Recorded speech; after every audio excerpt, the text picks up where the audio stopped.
Steve. It's our good pleasure to welcome now the Speaker of the House of Representatives of the great state of Mississippi, Speaker Jason White. Thanks for coming in, Mr. Speaker. Good to be with you, Gerard, on this beautiful March day. Yeah, and it was good to see you the other night. What a great event that was, held by your colleague, as you referred to him, Representative Lance Varner from Rankin County. He and his wife, Lacey, were kind enough to provide their property and serve as our hosts for a fantastic event. It was a great, laid-back, informal, political barn burner. That's what it was. As it was styled, and it was truly under his barn on his farm, and it was fun. Lots of local politics there, folks running for local offices, and hearing from us other folks that have something to say in the political world. It was fun. That was good. Yeah, enjoyed that. And it was some really good food, too. Yeah.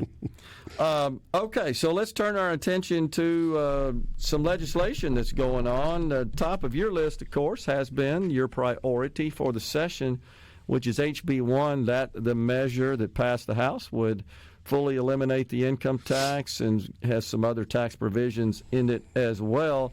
The Senate doesn't seem to be too keen, I think it's one way to put it, on the measure. The Senate has a competing bill. And my understanding is leadership's kind of working behind the scenes trying to see what they can get done. Yes, sir, and working hard. I'm very encouraged by the last few days. We'll see what happens over the next few, but everybody has engaged, so I want to thank Senate leadership for that, and we've come several miles in just the last day or two. So I think all of that is incredibly positive for this debate and this idea, if you will, and ultimately the winners are going to be Mississippians. I think certainly we never held House Bill 1 up to be a perfect solution or a perfect piece of legislation, because that one probably doesn't exist anywhere. And so, the Senate obviously was more cautious in their approach, and certainly, for whatever reasons, didn't want to go as far as the House did. So somewhere in the middle of that, I think a lot of smart people from both the House and Senate spent a lot of time working on this, finally digging into the numbers, and agreeing when you get all the political rhetoric out of the room and sit down and really look at the numbers, most reasonable folks agree there is a way to do it. It's probably a little more conservative or slower than people might want, but it's probably the prudent thing to do. And I've said from the get-go, long as we can all agree that we're going to that same goal right over here, which is total elimination, and really set us up for future, economic development, attractiveness from so many different, standard of living and that sort of thing. As long as we all agree that's where we're going and that's the goal of this legislation, not some future legislation, but this legislation, we're on board and we're ready. No part of our House Bill 1 is off the table for being amended, changed, done away with, that sort of thing. So those guys and girls in the Senate have done a bunch of work looking at it, looking at the numbers, and we're encouraged. I think our chairmen that are over those respective committees in the House and Senate are meeting again as we speak right now. Is it fair to say, Mr. Speaker, that anything that they should hammer out that stops short of full elimination of the income tax is a deal killer from your perspective? I think it's a deal. It would probably be a deal killer for the House, but more so, that's been the governor's stated goal. And let me say this too: he has engaged in this process probably like no other. Not that he hadn't been engaged his first 4 years as governor, but he has really engaged in this process. So, however you feel about Tate Reeves and our governor on this issue, he has engaged, he's gotten into the numbers and into the policy, and nobody questions his conservative bona fides when it comes to looking at the numbers and figuring out tax policy and finance and what's best for our economy, because I think, proof is in the pudding what all has happened under his watch. And for better or worse, governors get the bad press when bad things happen, and they get the acclaim when good things happen. And under his watch, we've had a lot of big wins. This would be a huge one for our state, and certainly, people said this be part of his legacy. I think certainly it would be. But he has engaged and helped kind of move these talks along, and so he deserves a lot of credit for keeping this idea at the forefront. And I'm encouraged by his participation and the fact that he shares the same goal with the House, which is total elimination. So I do think that's going to be part of the final solution, and I'm a glass half full guy anyway. I've told you that before, but this one is looking better by the minute. Okay. Well, in my discussions with Senate leadership, I don't feel like that they're necessarily opposed to full elimination of the income tax. I don't think that would be a fair assessment. But they are concerned about sufficient revenue coming into the state to cover what could be significant increases in expenses necessitated by, for example, the Medicaid program. And now the president says he wants to abolish the Department of Education.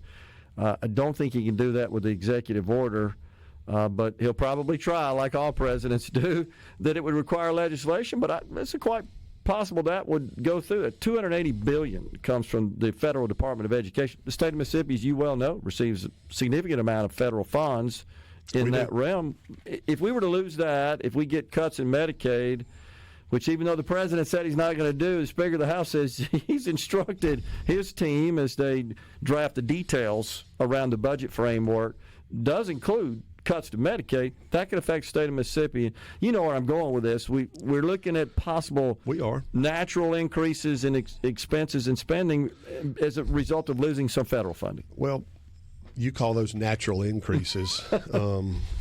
You'd fit in well down there at the Capitol, Gerard. At some point, one of our duties, obviously, as legislators, is to make a budget and spend the taxpayers' money on core functions of government. Right. This sort of course correction on a federal level, there's no denying it's going to make us as a state, and not just us, but every state. And some say, oh, well, we're more dependent than others. Maybe we are, but that regardless, everybody will feel that if it happens. And so I think it may be more measured than some folks think. But whatever happens, because it would take some legislative at some point to get there. And those folks are probably a little more cautious and patient than the president is. And that's the way the system's designed. But it might force us to have real conversations about, should we be spending this money on that, whatever that is? Because when you're flush, like we've been the last several years, things tend to get funded. It's a whole lot easier to fund something than it is to say, wait a minute, tell your friends no. You hear our governor talk about that a lot, that he's able to do that. Everybody should be able to do that if they're going to run for office and serve in the legislature. And so that type of action on the federal level would force us, tax cuts or not, to decide, is this worth increasing the budget for, or is it not? And I think that's tough conversations. Okay. We should earn our money down there at the Capitol, and not just the answer always be, well, we've got the money, let's spend it. We probably should come back and actually look at these programs. I heard Michael Watson on early this morning.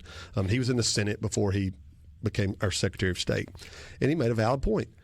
When are we going to talk about fiscal restraint and holding the budget down instead of, hey, we've got all this revenue, what is the new shiny thing we can spend it on? And we're all guilty of that. But it's time to have real conversations about it, especially if you're talking out of the other side of your mouth about tax cuts. We can fund core functions of government. We'll deal with whatever federal issues as they trickle down, as all states will. We've got a unique opportunity. We are setting aside way more than we spend the last several years. It's time to have those real conversations, and I'm encouraged. We're close. Okay.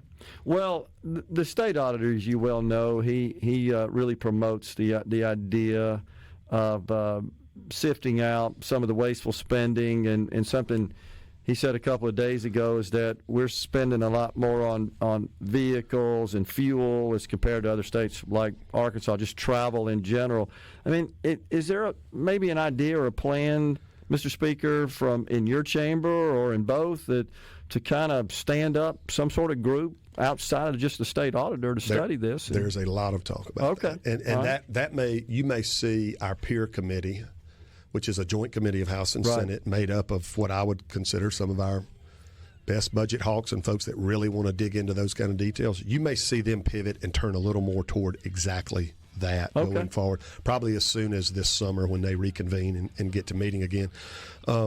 I want to tell you about some things we've done in this budget this year that starts us down that road when we come back. If we have Sounds time. good. Speaker of the House Jason White is our guest in the Element Wealth studio. Coming right back. Oh, we've got Speaker of the House Jason White joining us. And all right, so you want to talk about the budget. This is a big deal. Of course, we are sitting last year, right, just over $7 billion for fiscal year 25 in terms of outlays, but we were scheduled to Sine Die estimates of revenue 7.6, something in that range? 7.677. Yeah. I think it'll hit closer to 7.7 after this February report came in. Okay.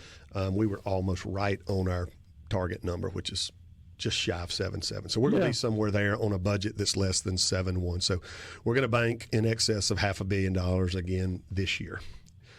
Now, looking at what we would call the 26 budget, the budget we're crafting now that will go into effect July 1st. My appropriations committee in the House has done an outstanding job of, all right, y'all, we're talking about reforming the way we collect taxes and what are the revenue streams that are going to fund state government. And now we're going to talk about spending. And last year we felt like with the new funding formula that was fully funded, and by the way, in this budget I'm fixing to talk about, it is fully funded again this year, including the PERS and health insurance increases throughout state government, wherever they are. But the House has crafted a budget that is almost dead level year over year from last year. Now, one of the things that we did to get there, you were talking about DOGE, does that sort of movement have a place in Mississippi? I think it does. Mm-hmm. And I think our appropriators in the House took a really good first step this year and even to some extent the whole committee of the Joint Legislative Budget Committee. We eliminated almost 1,500 PINs. Those are positions in state government that go unfilled. In agencies, they include those in their budget requests so that the money's there. They say hire somebody for that. Or in case we spend it on something else. Yeah. And so what we've done is go through and tried to, scour the bushes and we've been able to come up with over 1,400 positions that we can eliminate and free that money up and stop that. Mm-hmm. And by doing that, even with a little bit of inflation, we're holding the budget almost level year over year. We're going to come in with a budget right at 7.1, maybe just shy of 7.1. And on a $7 billion budget, if it only grows by just a few $1 million and it's basically dead level, I think the final numbers I saw last night from House Action, the budget would increase 0.31% this year, and that would fund everything, including the health insurance increases and the PERS increases. I'm a little surprised, because the rate's going up in 0.5% increments over 5 years. The employer side of the rate, so that falls on and health insurance and the health plan for our inmates. Don't forget. We got popped for, because when they come into the custody of the state, even if they're a Medicaid recipient, they come off of Medicaid and they are 100% our wards of the state, if you will. We pay for everything. Yep. And so that was a huge hit as well. But even absorbing all of that by really going through the budget, and so I have to commend my chairman, John Reed from Jackson County, chairman of appropriations, and the four. His vice chairman, Angela Cockerham, and the four chairmen that serve with him on appropriations B, C, D, and E. Those being Chairman Bounds, Chairman Mims, Chairman Oliver, and Chairman Clay DeWeese. They have done an excellent job and worked late into the night trying to craft that budget. So I'm proud of that. I look forward to landing that plane hopefully this week. We passed our last appropriations bills this morning in the House. We are done from that standpoint. There may be something that the Senate wants to quibble about. If we're still there, we'll do it. If we're not, we have level funded a budget that is, I would say, got everybody where they need to be as an agency. Well, it's good to hear. I'm a little surprised that you were able to keep the increase down to such a small amount, given my expectation that Medicaid was going to need more money. Again, just because of the cost of health care, not Medicaid expansion, not loss of federal money. That's still not understood where that's going at this point. Right. But just the organic sort of increases. Well, a couple of things. We received an enhanced match for several years during the pandemic. So Medicaid, there was kind of a cash reserve sitting there. Okay. And they've been spending down that cash reserve in a way that we hadn't had to just drastically increase the state spend yet as far as recurring budget expenses. Now, that day's probably coming, or some tough conversations are coming, probably as soon as next year. But for now, okay. Fair enough. We're there. Now, again, who knows what that picture looks like as our friends in federal government figure out the best path forward for those programs. But there's been no pushback from the standpoint of folks are glad that things are holding steady and we're keeping the cost of doing business as a state government down. Okay. Nobody's fussing about that. Now, there may be weeping and gnashing of teeth when President Trump and his folks get through, but we'll deal with it. This is what American people, this is what Mississippians wanted. And I think it's a good and healthy thing. And hey, we're going to be there and we're going to figure it out. It's what we say we want in limited government and only core functions. We need to let our actions speak volumes on that. And that brings me. We're talking about federal involvement and the impact of those federal elections. House and Senate now in conservative control, as well as the White House under President Trump's leadership. You mentioned in our first segment about education, abolishing the U.S. Department of Education, and either cutting funds or whatever federal funds do come will come with some strings attached, if you will. But in this case, the president has signaled that those strings attached are going to look like what I would call more freedom and parental choice when it comes to the education of their children. And we've seen the federal mandates come in ways that we didn't like under an Obama administration or under a Biden administration. Let's see some mandates come down. Presidential elections do have consequences. I enjoyed when one of the president's staff gave the press folks at a presser in the White House a lesson on civics and how it works. The president gets elected. He has a say in these things. And he has said, I want to see more freedom in the education world and less government involvement in what we're doing with our money. Why aren't we getting that message here, Mr. Speaker? Well, that's what I'm telling you. Your end of the hall, we are. This state voted overwhelmingly for President Trump. The people of our state supported that in a huge way. You can go to any rally you want to, and everybody's wearing way more Trump shirts than they are Jason White shirts or Delbert Hosemann or anybody else. And we should be able to be a part of this national movement when it comes to our parents being in control of their child's education. And again, some kind of way through the years, this has gotten, the conversation has gotten morphed into, if you're for this, then you're against public schools. And that is just not true. The House passed meaningful, measured, I would call them baby steps on this front this year. And all of that legislation found its way to slow and quiet deaths in the Senate without even so much as a vote, debate, hearing, anything. And, it's one thing to say you're for something. At some point, leaders in the Senate, including in the Lieutenant Governor's office, have to either be for it or against it. And unfortunately, their actions show that they are against it. That is in direct opposition to the direction our new president's leading our country. And I just think it's unfortunate for Mississippians that at this point, that message is falling on deaf ears on the other end of the building, and parents will wait another year for education freedom, it looks like. And our surrounding states have been busy enacting robust school choice legislation. And for us, that is always a key indicator, whether we're talking about income tax or gaming or any of these health care. We look, what's Louisiana and Arkansas and Tennessee and Alabama doing? What are they doing?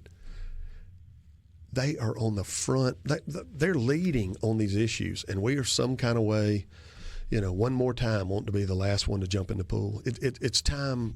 And right now, while we've got the stars are lined up with the way our leadership is, we should be able to take advantage of that and find, if not bold action, at least some measured approaches to finally open it up for our parents. Because after all, and folks tend to forget this, even when they send their tax money to Jackson, it's still their money. It's not our money. It's not the House's money. It's not the Senate's money. And it's not MDE's money. It is taxpayers' money, no matter where it sits. And for that reason, they should have a say in how it's spent, including on education. In response to the president's announcement of his desire to eliminate the U.S. Department of Education, the state auditor has indicated his support for eliminating the State Department of Education. Does that make sense to you?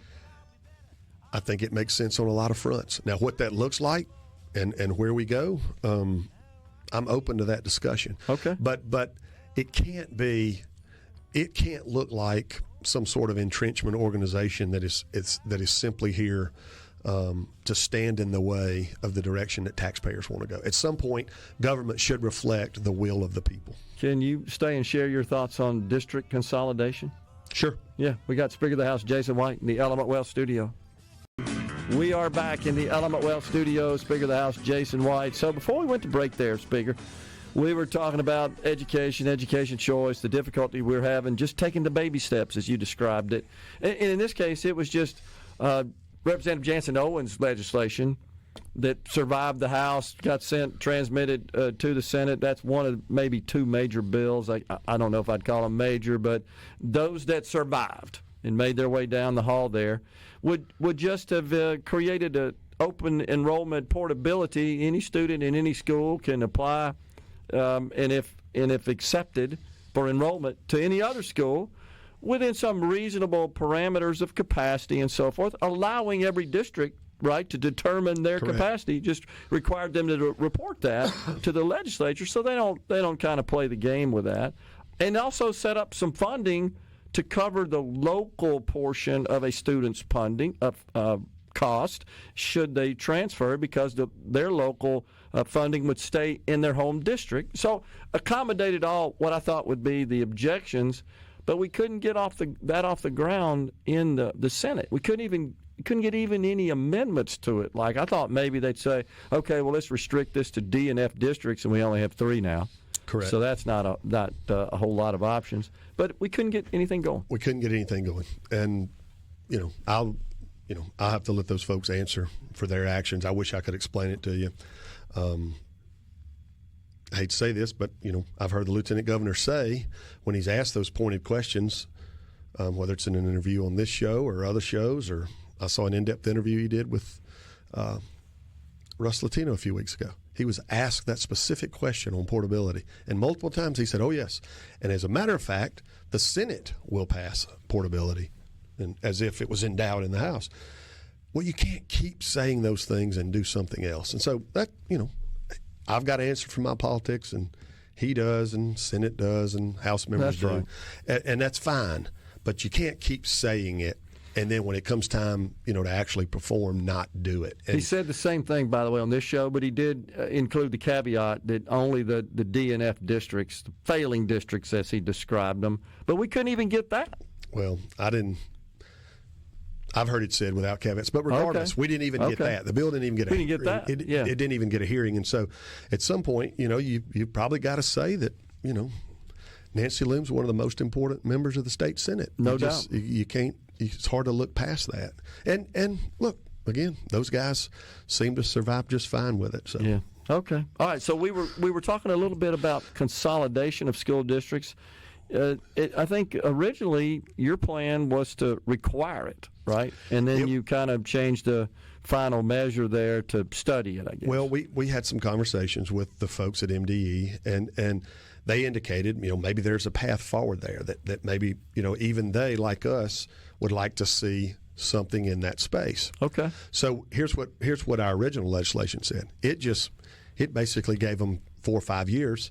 You go figure out how you want this to look. All we're saying is we're putting in law that we will go from 134 school districts down to 82 by X date. And I think we put it out 4 years or 5 years.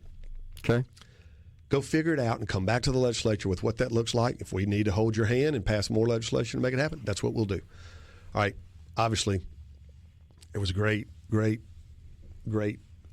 resentment and detractors on that issue. So eventually all that got watered all the way down to simply a study committee on let's appoint school leaders, legislators, all sorts of folks, parents. Let's get a working group appointed by the legislature and let everybody have a say in who gets to sit at that table and let them go morph and come up with the plan. We couldn't even get that, which means we can't even get a conversation on public record that's for the world to see on the issue, at least to just hear. Like that's the frustrating thing with the ESA cleanup bill, the charter cleanup bill, our portability bill, our Tim Tebow Act that would allow homeschool students to play sports in their local school district and participate in extracurricular activities where their parents pay taxes, I might add. We couldn't even get hearings on those in the Senate where at least hear what the objections are. Maybe the objections are valid. Let's just hear what they are. It's tough to have. You need somebody to have a dance. You got to have a dance partner, and right now we don't have one. So we spend more money on education than any other category of spending. Yes, sir. And that's fairly typical in the states. It's 55%, I think, something like that. If you include IHL, that's correct. Yep. Right. So. Is there anything that's going to come out of education? Because everything I see just died in education committees. So. Well, the bad old Republicans are going to fully fund the new student funding formula that we call Inspire. They're going to fully fund it in a way that everybody was mighty happy with last year. So the same people that had that idea have these other ideas. And I don't know how you square them all. All right. We're frustrated, but hey, we're going to work on that's process was designed in this way, and we're going to work within the bounds of it and see where we get. There's concerns that because you're so focused and have prioritized HB1, that is making it difficult for legislation transmitted from the Senate to get out of committees and onto the floor in the House. What do you say to that? It's just not true. I made a point when we adjourned for the day today at lunch to remind our colleagues and our folks on the other end of the building that we went in there this morning and passed a Ways and Means agenda, an appropriations agenda, and almost half of the general bills that came from the Senate, many of which were double referred. I think even one was triple referred. And guess what? They got out of their committees. They had a lot of eyes on them. Some were amended. Some are going to the governor as of today. When we voted for them, they weren't amended at all. So it can happen. I called it an early Easter miracle, and I hope that miracle pops up on the other end of the building because that's where the bills seem to be bogged down is on the other end. But folks have blamed their bills dying on the focus on House Bill 1. That's just not true. We passed a major education agenda in the House this year. We passed some major health care reform with CON, and I don't call them scope of practice. I call practicing within your trained profession, as we did with nurse practitioners. And again, those bills died in the Senate. They die quiet death down there again. You know, all right, so it's frustrating because we spend a lot of time educating and talking about it, trying to get it right and answer the questions that people have on it, and then again, we need a dance partner. You may choose not to answer this question, but I'm going to ask you anyhow. Do you think if we had different committee chairmen on education, gaming, and House, there would be a different result of legislation your chamber passes? It's a valid question. Here's what I would say. We have major chairmen in the House who are passionate about the places where they happen to chair those committees. And so it doesn't take a lot of my office, the Speaker's office. I don't have to call them in and say, are you ready to go charge it off? I think I misspoke. I meant in the Senate. Yep. I knew what you meant. Okay, I apologize for that. We've got a lot of self-starters in the House that are passionate where they happen to be. Okay. And for whatever reason, that may not be the same in the Senate. Maybe chairmen aren't where they want to be. I don't know that. Let's be honest. But Senator DeBar does not favor any form of school choice. He doesn't. Senator Blunt opposes mobile sports betting. Well, but I'm just Senator Bryan doesn't want to repeal CON laws. The one power over all powers that both the Speaker and the Lieutenant Governor have are appointing chairmen. Right. And I just say, when I hear somebody say, well, I don't know about that, my chairman's not for that. I'm for it, but my chairman's not for it. How long do you think I'd get to sit in the Speaker's office if everything was just willy-nilly based on what a chairman thought on any particular day? But I think that goes back to when you appoint them in the first place. You got to put people in your business. When you were running a multi-million-dollar business and employing hundreds of people, you put your folks where you thought they had the most value and made the most impact at your business. I think you got to do that. Now, certainly, I've heard folks say, well, you go to war with the army you got, not the one you want.